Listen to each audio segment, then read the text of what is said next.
Hi everyone and welcome to my blog. I'm so happy you're here.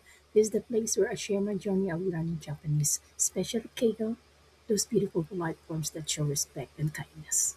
Thank you. 締めの言葉。今後ともよろしくお願いいたします。末長いお付き合いのほどよろしくお願いいたします。一日も早くお役に立てるよう全力を尽くします。微力ではごいますが、精一杯努力いたします。何卒よろしくお願い申し上げます。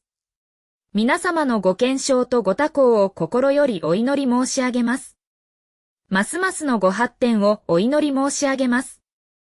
今後とも変わらぬご愛顧を賜りますようお願い申し上げます。本日は誠にありがとうございました。